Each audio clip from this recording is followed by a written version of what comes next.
बहुत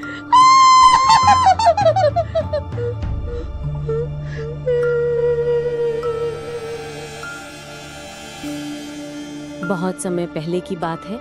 उत्तर भारत के एक छोटे से गांव नैना गांव में एक पुरानी हवेली थी, चंदा हवेली। यह हवेली सालों से वीरान थी और गांव वाले मानते थे कि वहां एक भयानक चुड़ैल रहती है।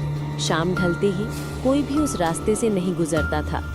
कहा जाता था कि जो भी रात में हवेली में गया वो कभी लौट कर नहीं आया।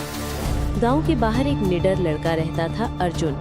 वो पढ़ा लिखा और विज्ञान में विश्वास रखने वाला युवक था। वो चुड़ैलों, भूतों और आत्माओं पर यकीन नहीं करता था। एक दिन जब गांव में एक और युवक लापता हो गया तो अर्जुन ने ठान लिया कि वो इस रहस्य को सुलझा कर रहेगा। अर्जुन ने एक रात अपना बैग उठाया, टॉर्च और कैमरा लिया और अकेला चंदा हवेली की ओर निकल पड़ा।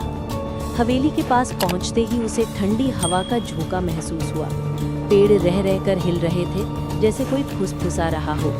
अर्जुन ने दरवाजा धकेला, जो खुद ब खुद चरमराता हुआ खुल गया। अंदर सब कुछ धूल और जाले से ढका हुआ था। दीवारों पर अजीब आकृतियां बनी थी और अचानक उसे एक औरत की धीमी सिसकियों की आवाज सुनाई दी। अर्जुन बिना डरे आवाज की दिशा में बढ़ा। कमरे में एक सफेद साड़ी पहने लंबे बालों वाली औरत बैठी थी। उसका चेहरा धुंधला था, आंखों से खून टपक रहा था।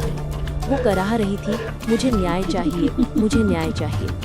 अर्जुन ने एक पल को घबराकर पूछा, तुम कौन? Kenapa tak tidur lagi, ha?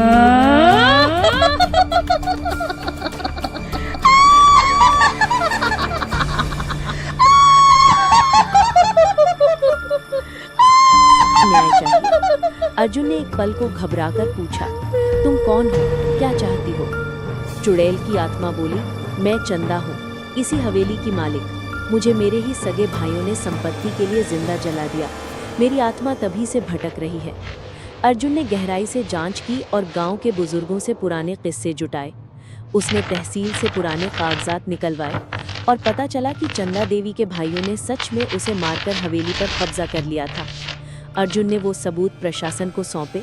सरकार ने मामला खोला और हवेली को चंदा देवी की स्मृति में एक संग्रहालय घोषित कर दिया। उस रात के बाद चुड़ैल की आत्मा कभी नहीं दिखी। गांव वालों का डर खत्म हुआ। चंदा हवेली अब बच्चों के लिए ज्ञान की जगह बन गई थी। अर्जुन को गांव का हीरो कहा जाने लगा। सीख, ये कहानी हमें सिखाती है कि हर डर के पीछे एक सच्चाई छुपी होती है। अगर हम साहस और विवेक से काम लें तो अंधविश्वास और डर पर जीत पाई जा सकती है।